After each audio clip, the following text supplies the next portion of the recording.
Bienvenue, cher ami, chère âme, en quête de lumière. Bienvenue dans cet espace sacré, un refuge loin du tumulte et du bruit du monde. Je vous accueille, non pas simplement devant un écran, mais dans une véritable rencontre, un rendez-vous divin que le ciel a orchestré pour vous aujourd'hui. Si vous êtes ici, ce n'est pas un hasard. C'est une réponse. Vous avez été attiré par une promesse contenue dans le titre de ce moment que nous allons partager. La prière pour recevoir la clarté quand tout est confus. Cette promesse est ancrée dans une parole immuable, une clé divine que l'apôtre Jacques nous a laissée dans le premier chapitre de son épître, au verset 5.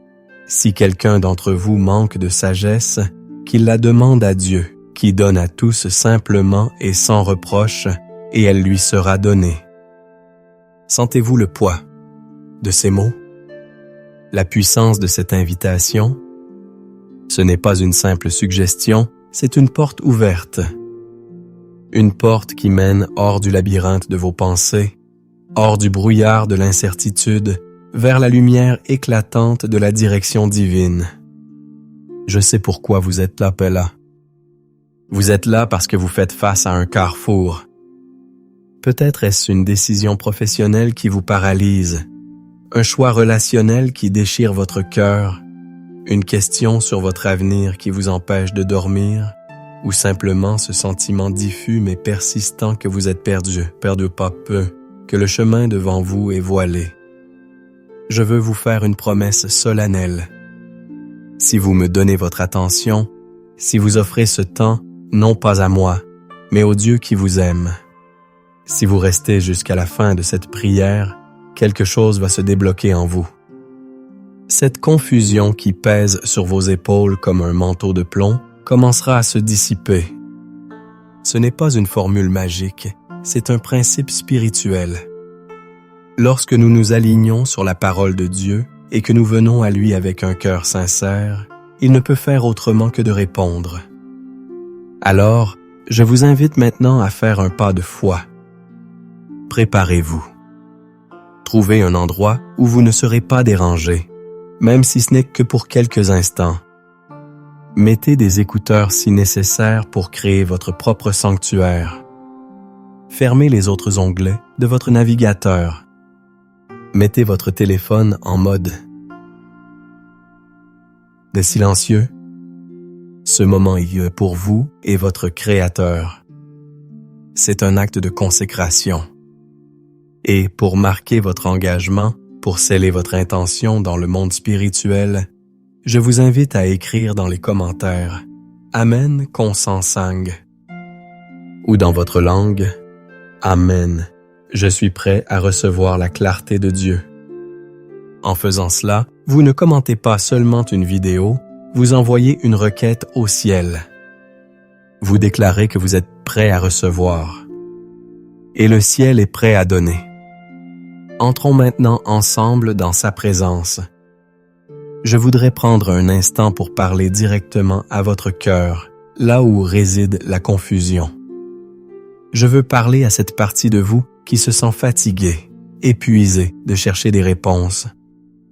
Je sais ce que c'est que de se réveiller le matin et avant même que vos pieds ne touchent le sol, le poids de l'incertitude vous écrase. C'est une anxiété matinale, un nuage sombre qui plane sur votre journée avant même qu'elle n'ait commencé. Les questions tournent en boucle dans votre esprit. Que dois-je faire? Ai-je pris la bonne décision? Et si je me trompe? Pourquoi tout le monde semble-t-il avoir un plan, une direction, alors que je suis à la dérive? Je vois le fardeau que vous portez. Ce n'est pas seulement le poids de vos propres décisions, mais aussi le poids des opinions des autres. La famille, les amis, les collègues. Chacun a un avis, une suggestion, une critique déguisée en conseil. Et puis il y a le vacarme assourdissant des réseaux sociaux. Vous faites défiler des vies parfaitement mises en scène, des réussites éclatantes, des 5 étapes pour trouver votre passion. Des 10 clés du succès. Et au lieu de vous sentir inspiré, vous vous sentez encore plus inadéquat, encore plus confus. La comparaison devient un poison lent qui ronge votre confiance en vous et, pire encore, votre confiance en la capacité de Dieu à vous guider personnellement. Vous vous dites, peut-être que Dieu parle aux autres, mais moi je n'entends rien. Juste le silence. Juste le bruit de mes propres peurs. Cette confusion, d'où vient-elle vraiment? Analysons ses racines ensemble. Pour certains d'entre vous, elle est née d'échecs passés. Vous avez pris une décision par le passé qui a conduit à la douleur, à la perte, à l'humiliation. Et maintenant, le fantôme de cet échec vous hante. Une voix dans votre tête, celle de l'accusateur, vous souffle constamment. Tu vois, tu n'es pas capable de faire les bons choix. Tu vas encore tout gâcher. Alors, par peur de répéter l'erreur, vous restez paralysé. La confusion devient une prison auto-imposée, un mécanisme de défense pour ne plus jamais être blessé. Pour d'autres, la confusion vient de ce que j'appelle les scripts familiaux. Ce sont les attentes, les paroles, les limitations qui ont été projetées sur vous depuis votre enfance.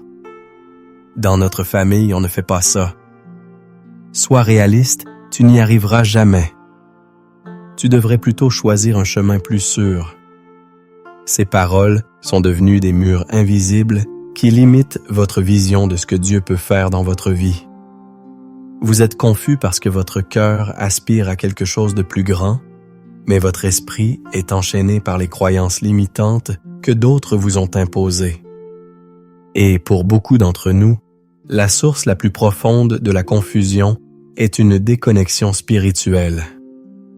La vie est devenue si bruyante, si rapide, que le temps, pour le silence, pour l'écoute, a disparu. La prière est devenue une liste de courses que nous présentons à Dieu, plutôt qu'un dialogue, une communion. Nous avons oublié comment calmer notre âme, comme le psalmiste le disait dans le psaume 131. Loin de là, j'ai l'âme calme et tranquille, comme un enfant sevré qui est auprès de sa mère. J'ai l'âme comme un enfant sevré. Votre âme aspire à ce calme, à cette tranquillité où la voix de Dieu peut enfin se faire entendre. Mais au lieu de cela, elle est agitée, bombardée d'informations, de notifications, de distractions. La Bible est pleine de personnages qui ont connu cette confusion. Pensez à Moïse devant la mer Rouge, avec l'armée de Pharaon derrière lui et une étendue d'eau infranchissable devant. La confusion totale. Pensez à David dans la grotte d'Adulam, fuyant Saül, roi oint mais traité comme un criminel. L'incompréhension. Pensez à Élie sous le genêt, après sa plus grande victoire au mont Carmel, demandant la mort. L'épuisement et la désorientation. Pensez aux disciples sur la barque, en pleine tempête, avec Jésus qui dort. La panique et le doute. Si vous vous reconnaissez dans l'un de ces tableaux, sachez ceci. Votre sentiment est légitime, mais il n'est pas votre destination finale. L'Écriture nous dit dans le psaume 42, « Pourquoi t'as battu, mon âme, et gémis-tu au-dedans de moi? Espère en Dieu, car je le louerai encore. Il est mon salut et mon Dieu. » Votre confusion est un signal, pas une sentence. C'est un signal que votre âme aspire à une source de sagesse plus élevée que la vôtre. C'est une invitation à cesser de vous appuyer sur votre propre intelligence, qui est limitée, et à vous tourner vers celui dont l'intelligence est infinie.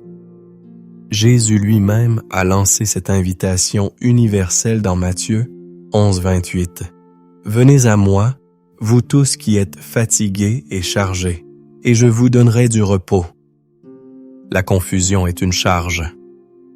L'indécision est un fardeau épuisant.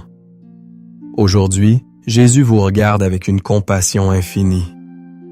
Il voit votre lutte. Il entend les questions silencieuses de votre cœur. Il connaît les batailles que vous menez dans vos pensées à 3 heures du matin. Et il ne vous condamne pas pour votre confusion. Il ne vous reproche pas votre manque de clarté. Au contraire, il tend la main et vous dit « Viens, apporte-moi ton chaos, apporte-moi tes doutes, apporte-moi tes questions sans réponse. Je suis la solution. » Avant de prier, nous devons comprendre la profondeur de la solution qu'il propose. Car ce n'est pas une simple réponse « oui » ou « non » à votre question. C'est quelque chose de bien plus grand, de bien plus transformateur. Dieu ne veut pas seulement vous donner un plan, il veut vous donner sa présence. Il ne veut pas seulement vous indiquer la prochaine étape, il veut marcher avec vous à chaque étape. La clarté que nous cherchons n'est pas une carte, c'est une personne. Et c'est ce que nous allons découvrir maintenant en plongeant dans la richesse de sa parole. Approfondissons maintenant le trésor que l'apôtre Jacques nous a légué. Ce passage, Jacques 1, versets 5 à 8, n'est pas une simple suggestion, c'est une chirurgie de l'âme. C'est un manuel divin pour passer de la confusion à la clarté. Plongeons-nous dans chaque mot, car chaque mot est chargé de la puissance de Dieu. Le verset 5 commence par une condition qui nous concerne tous à un moment ou à un autre. Si quelqu'un d'entre vous manque de sagesse, analysons ce mot « sagesse ». En grec, le mot utilisé est « soa ». Et Sophia. Ce n'est pas la simple connaissance intellectuelle, le gnosis. Vous pouvez avoir des doctorats, lire des centaines de livres et manquer cruellement de Sophia. La Sophia divine est la capacité de voir les choses du point de vue de Dieu. C'est l'habileté à naviguer dans la complexité de la vie d'une manière qui honore Dieu et qui mène à la vie.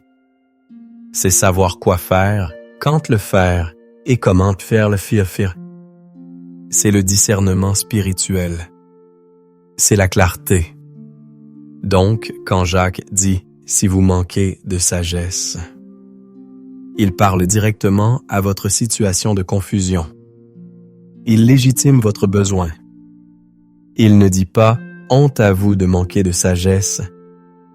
Il dit « voici le diagnostic et voici le remède ». Le remède est d'une simplicité désarmante. Qu'il la demande à Dieu. Ce n'est pas qu'il lise plus de livres, qu'il consulte plus d'experts, qu'il médite plus longtemps sur le problème. Non. L'action première, fondamentale, est de demander. La prière n'est pas la dernière option quand tout le reste a échoué. C'est notre première ligne d'action. Demander est un acte d'humilité. C'est admettre « Seigneur, je ne sais pas. Mon intelligence est limitée. Ma vision est courte. J'ai besoin de toi. » C'est le cri du roi Josaphat face à une armée innombrable, dans 2 Chroniques 20, 12. Nous ne savons que faire, mais nos yeux sont sur toi. Cette prière, cet aveu d'impuissance, est la posture qui attire le ciel. Mais c'est la suite du verset qui révèle le cœur de Dieu et qui devrait faire exploser notre foi, qui donne à tous simplement et sans reproche. Décortiquons cette phrase extraordinaire. Qui donne à Dieu? Il n'y a pas de favoritisme. Dieu ne réserve pas sa sagesse à une élite spirituelle, aux pasteurs, aux prophètes. Il la donne à tous. À vous qui vous sentez indigne. À vous qui avez fait des erreurs. À vous qui débutez votre marche avec lui. La porte est ouverte à tous. Simplement. Le mot grec est taplo, qui signifie généreusement, sans réserve, libéralement. Dieu n'est pas avare de sa sagesse. Il ne vous donne pas des miettes de clarté. Il ouvre les écluses des cieux. Il désire ardemment vous inonder de sa lumière. Il n'a pas d'agenda caché. Il donne par pur plaisir de donner, parce que c'était sa nature. Il est le Père des lumières, et la lumière veut se répandre. Et sans reproche. Voilà la phrase qui guérit les cœurs blessés. Dieu ne vous fera pas de reproche pour votre demande. Il ne dira pas « Comment ?» Tu es encore confus sur ce sujet. Je te l'ai déjà expliqué. Il ne soupirera pas d'exaspération devant votre incertitude. Jamais. Faire un reproche, c'est regarder le passé. Or, quand vous venez à lui, il regarde votre avenir. Il vous accueille avec les bras ouverts, comme le père du fils prodigue. La peur du reproche nous paralyse souvent. Nous avons peur de déranger Dieu, peur de paraître stupide à ses yeux. Cette parole anéantit cette peur.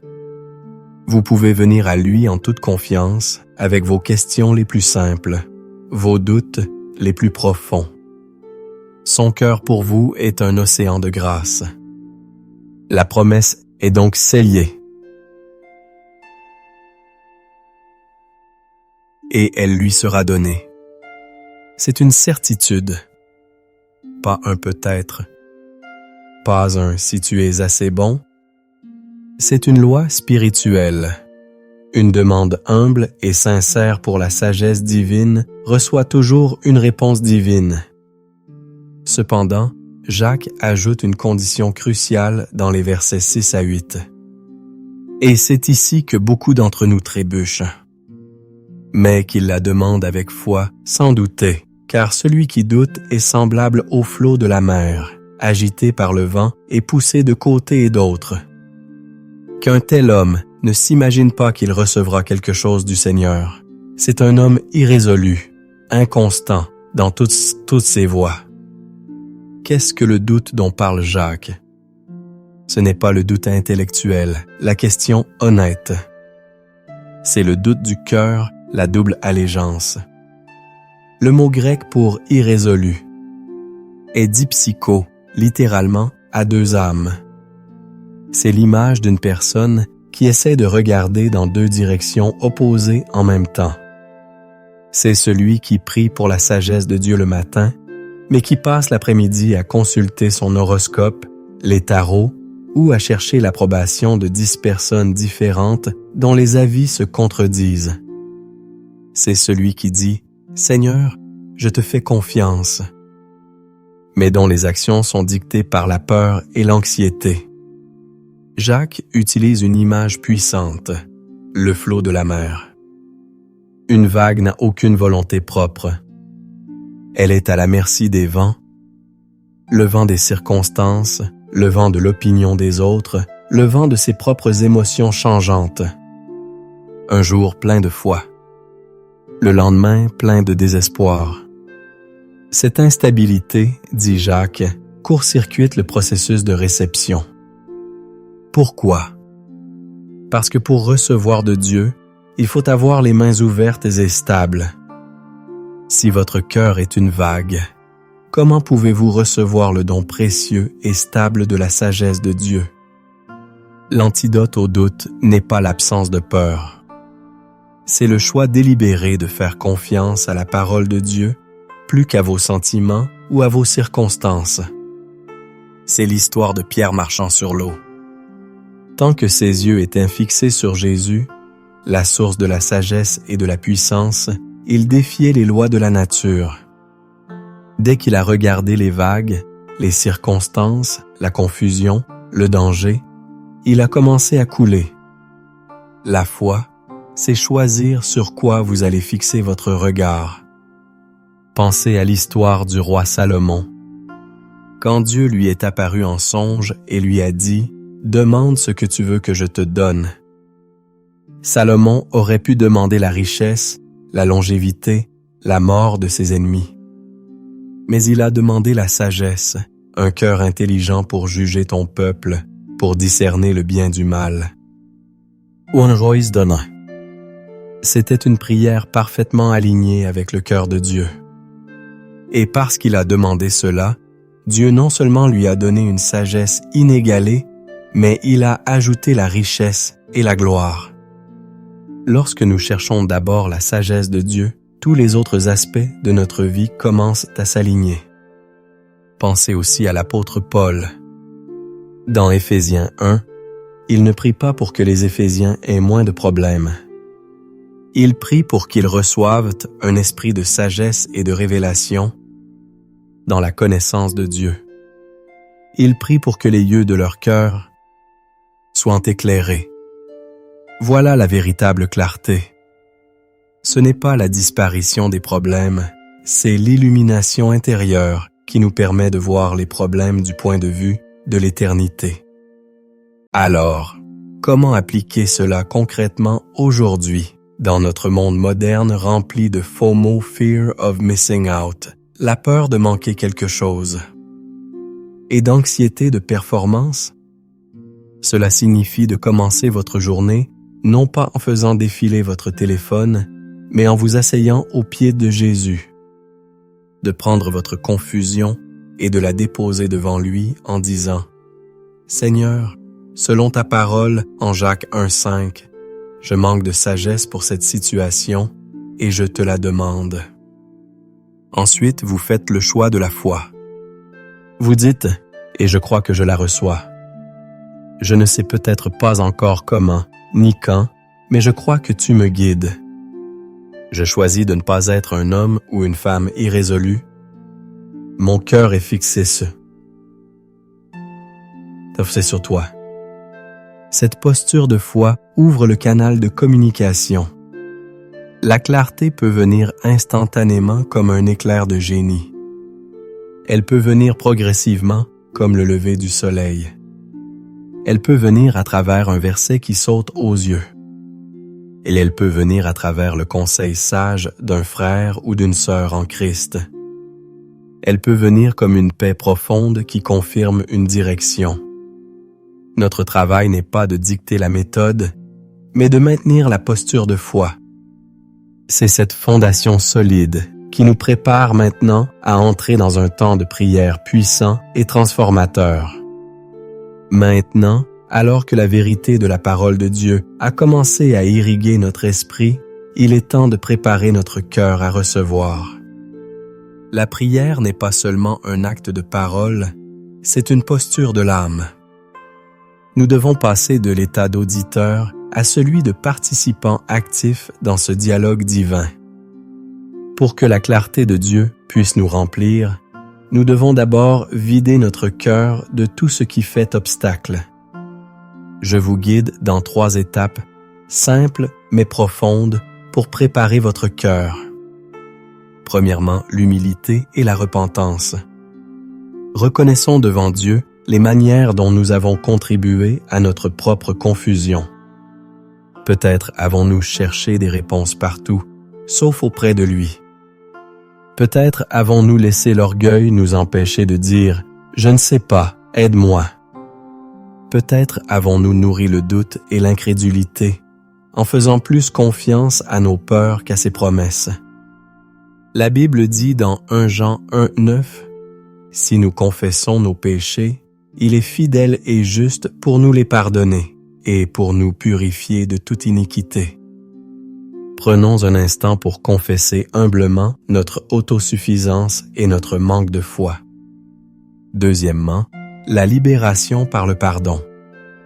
La confusion est souvent entretenue par l'amertume et le ressentiment. Peut-être êtes-vous confus à cause des paroles blessantes de quelqu'un ou d'une injustice que vous avez subie. Tenir rancune, c'est comme essayer de naviguer avec une ancre jetée dans la boue du passé.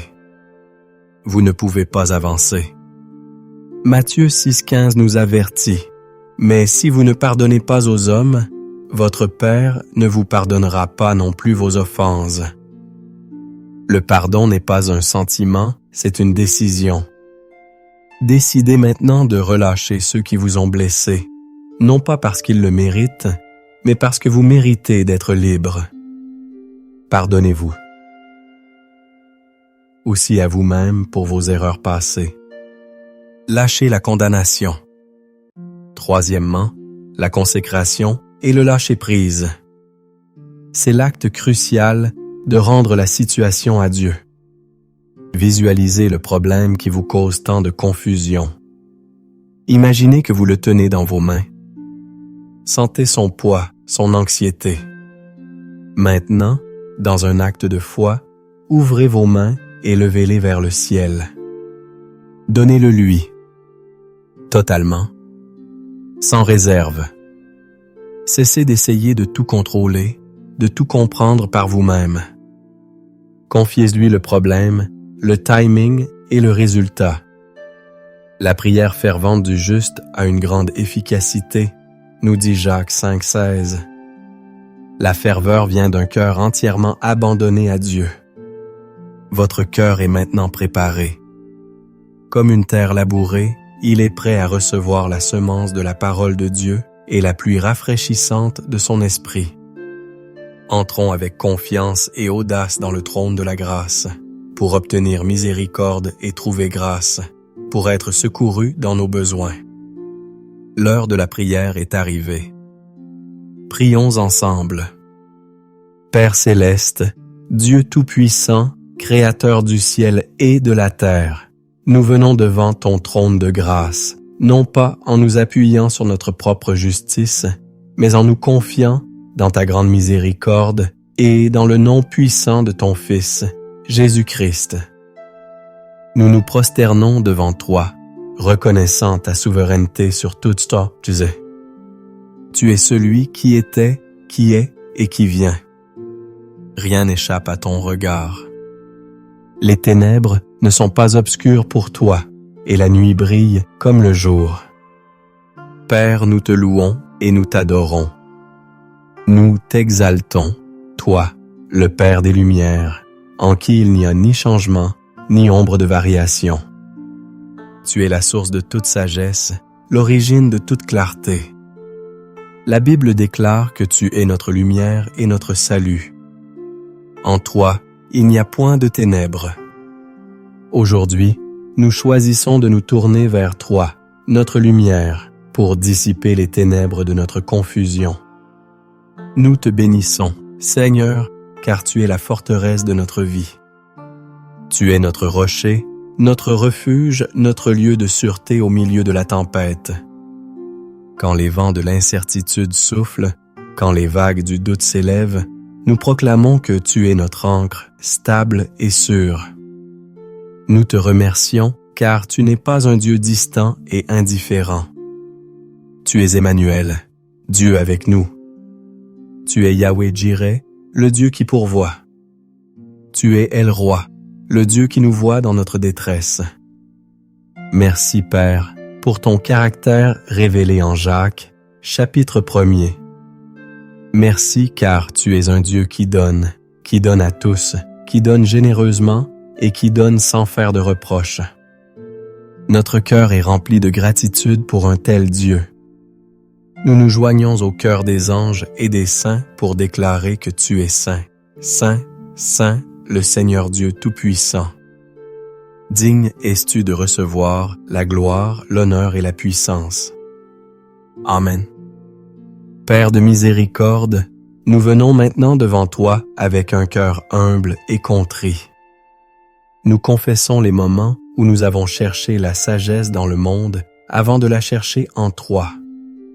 Pardonne-nous pour les heures passées à nous inquiéter, à analyser et à nous tourmenter, alors que tu nous avais invités à simplement venir et demander.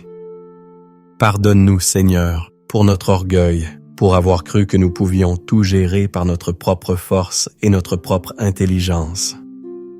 Pardonne-nous pour notre incrédulité, pour avoir douté de ta bonté et de ta capacité à nous guider. Nous avons été semblables à ce flot de la mer, agité par les vents de la peur, de l'opinion des autres et des circonstances changeantes. Nous avons eu un cœur partagé, une âme double. Purifie-nous de cette inconstance, Seigneur. Nous déposons à tes pieds chaque situation qui nous a causé de la confusion.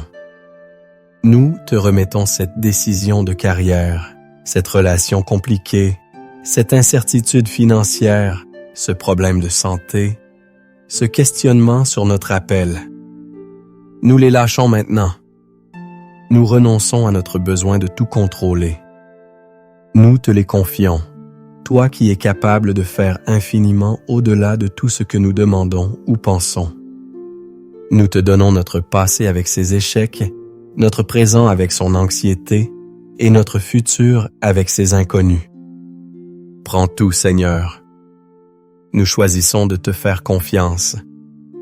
Père, nous nous tenons maintenant sur le fondement inébranlable de ta parole et nous proclamons tes promesses sur notre vie. Ta parole déclare en Jacques 1,5 que si nous manquons de sagesse, nous pouvons te la demander et tu nous la donneras généreusement et sans reproche. Alors, Père, au nom de Jésus, nous te demandons la sagesse. Nous te demandons la clarté. Nous te demandons le discernement divin pour chaque situation qui nous trouble. Remplis-nous de la connaissance de ta volonté en toute sagesse et intelligence spirituelle. Nous proclamons, par la foi, que nous recevons cette sagesse maintenant. Nous ne marchons plus par la vue, mais par la foi en ta promesse. Ta parole déclare dans le psaume 32:8 « Je t'instruirai et je te montrerai la voie que tu dois suivre. Je te conseillerai, j'aurai le regard sur toi. » Nous recevons ton instruction. Nous recevons ta direction. Nous recevons ton conseil. Nous croyons que tes yeux sont sur nous. Ta parole déclare en Proverbes 3:5-6 « Confie-toi en l'Éternel de tout ton cœur et ne t'appuie pas sur ta sagesse. Reconnais-le dans toutes tes voies et il aplanira tes sentiers. » Seigneur, nous choisissons de nous confier en toi de tout notre cœur. Nous refusons de nous appuyer sur notre propre compréhension limitée. Nous te reconnaissons dans cette situation et nous croyons que tu aplanis le chemin devant nous. Le chemin devient clair au nom de Jésus. Au nom puissant de Jésus-Christ, par l'autorité qu'il nous a donnée, nous nous levons maintenant contre toute force spirituelle qui cherche à nous maintenir dans la confusion. Nous déclarons que l'esprit de confusion n'a aucune place dans notre vie, car Dieu n'est pas un Dieu de désordre, mais de paix.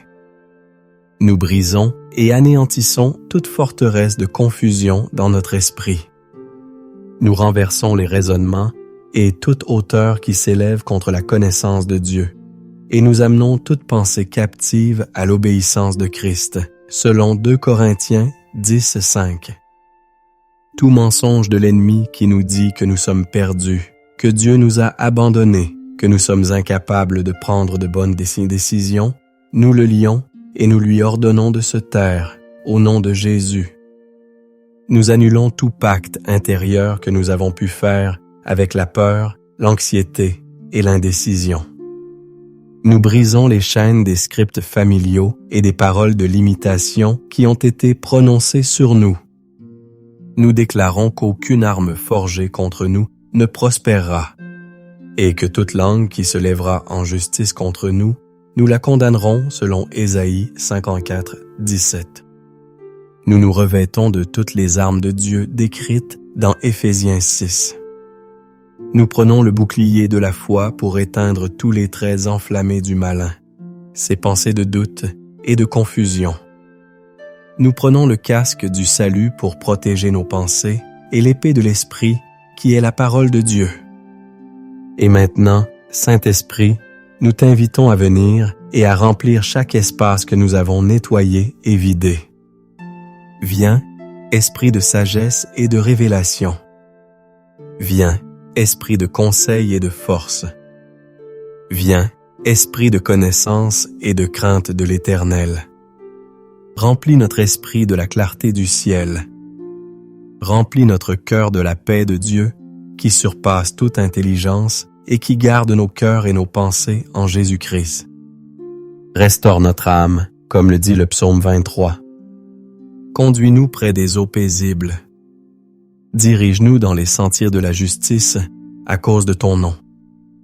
Ouvre les yeux de notre cœur pour que nous puissions voir comme tu vois. ouvre nos oreilles spirituelles pour que nous puissions entendre ta voix douce et légère nous dire « Voici le chemin, marchez-y ».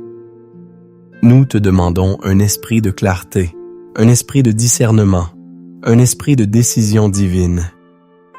Que toute anxiété nous quitte maintenant et qu'une confiance sereine en ta direction nous remplisse, au nom puissant et glorieux de Jésus. Amen. Maintenant, restez un instant dans le silence.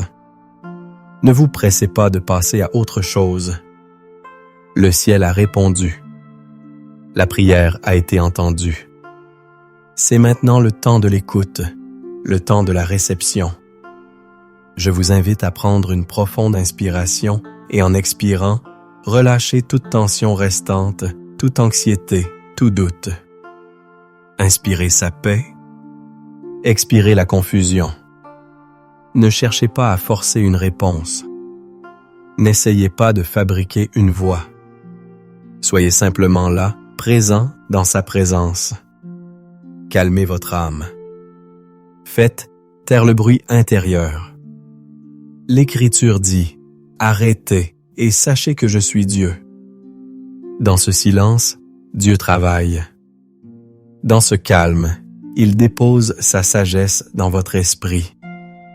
C'est peut-être une image, un mot, un verset, ou simplement un sentiment profond de paix concernant une direction. Ne le méprisez pas. Accueillez-le. Le bon berger connaît le nom de ses brebis. Il parle à votre cœur en ce moment même. Écoutez. Et maintenant, recevez ces paroles de déclaration prophétique que je libère sur votre vie, non pas par ma propre autorité, mais par l'autorité de la parole de Dieu. Saint. Je parle directement à votre esprit, à votre âme et à votre corps. Sur votre vie spirituelle, je déclare que le brouillard se lève. La communication avec le ciel est restaurée et clarifiée. Je déclare que vous commencez à entendre la voix du bon berger avec une netteté nouvelle. Car sa parole dit dans Jean 10, 27, « Mes brebis entendent ma voix, je les connais et elles me suivent. » Vous ne suivrez plus la voix de l'étranger, la voix de la peur, mais uniquement la voix de votre berger. Sur votre santé, physique et mentale, je déclare que la confusion et l'anxiété qui ont créé le stress et la maladie doivent maintenant reculer. Je déclare la paix de Dieu qui guérit et restaure. Je libère sur vous la promesse d'Ésaïe 53, 5. C'est par ses meurtrissures que nous sommes guéris. Pestiri. Que la clarté dans votre esprit amène la santé dans votre corps. Sur vos finances, je déclare la fin de la paralysie due à l'indécision. Je déclare que Dieu vous donne la sagesse pour gérer, pour investir, pour semer et pour récolter. Je libère sur vous la promesse de Deutéronome 28, 12. L'Éternel t'ouvrira son bon trésor, le ciel, pour envoyer à ton pays la pluie en son temps et pour bénir tout le travail de tes mains. La clarté pour la prospérité divine est votre partage. Sur votre famille et vos relations, je déclare que la confusion dans la communication, les malentendus et les conflits sont remplacés par la sagesse divine pour aimer, pardonner et construire des ponts. Je déclare sur vos enfants la promesse d'Ésaïe 54, 13. Tous tes fils seront disciples de l'Éternel, et grande sera la prospérité de tes fils. La sagesse pour bâtir une maison solide vous est accordée. Sur votre destinée et votre appel, je déclare que le doute sur votre but dans la vie est anéanti. Je déclare que Dieu vous révèle la prochaine étape de votre mission avec une clarté éclatante. Vous êtes l'ouvrage de Dieu, créé en Jésus-Christ pour de bonnes œuvres, qu'il a préparées d'avance afin que vous les pratiquiez, comme le dit Éphésiens 2, 10. Marchez dans votre appel avec confiance. Sur votre protection quotidienne, je déclare que la clarté de Dieu vous permet de discerner et d'éviter les pièges de l'ennemi. Je libère sur vous la protection du psaume 121:8. L'Éternel gardera ton départ et ton arrivée, dès maintenant et à jamais. Vous marchez avec sagesse et sécurité. Et enfin, sur votre cœur, je déclare une joie et une paix surnaturelle qui remplacent l'agitation et l'inquiétude. Je libère sur vous la bénédiction de Romains 15:13. Que le Dieu de l'espérance vous remplisse de toute joie et de toute paix dans la foi, pour que vous abondiez en espérance par la puissance du Saint-Esprit.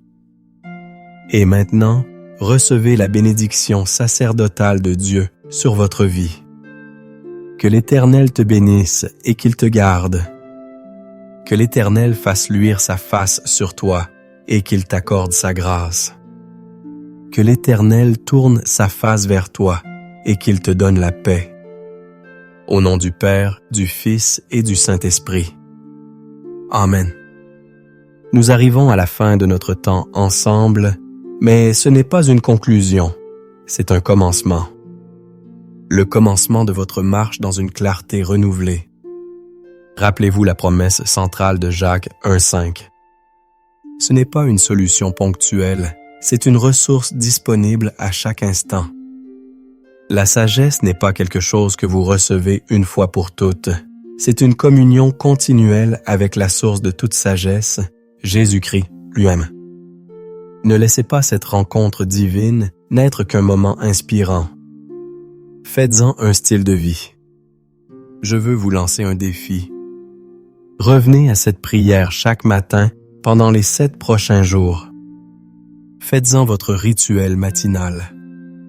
Avant de consulter vos emails, avant de regarder les nouvelles, venez dans la présence de Dieu et demandez-lui sa sagesse pour la journée.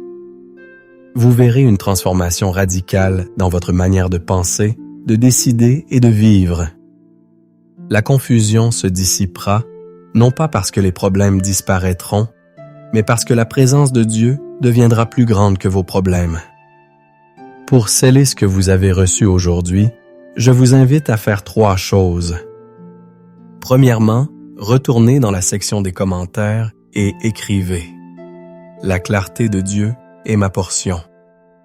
Déclarez-le par écrit. La foi vient de ce qu'on entend et l'entendre et le voir renforce votre conviction. Deuxièmement, si ce moment vous a béni, pensez à quelqu'un dans votre entourage qui est peut-être en ce moment même dans le brouillard de la confusion. Partagez cette vidéo avec cette personne. Soyez le canal par lequel la clarté de Dieu peut atteindre quelqu'un d'autre. N'oubliez pas non plus d'aimer cette vidéo et de vous abonner à notre chaîne afin de ne manquer aucune de nos prochaines rencontres divines. Chaque abonnement et chaque like nous aide à atteindre plus d'âmes en quête de lumière. Enfin, pour continuer à nourrir votre esprit, je vous invite à cliquer sur la playlist de prière matinale qui s'affiche maintenant à l'écran. Faites de la prière matinale le gouvernail de votre journée. Marchez aujourd'hui, non pas dans la force de votre propre compréhension, mais dans la lumière de sa sagesse. Le chemin est devant vous. Il n'est peut-être pas encore entièrement éclairé, mais il vous a donné assez de lumière pour le prochain pas. Faites ce pas avec foi. Il sera là pour le suivant. Soyez bénis et marchez dans la clarté. Amen.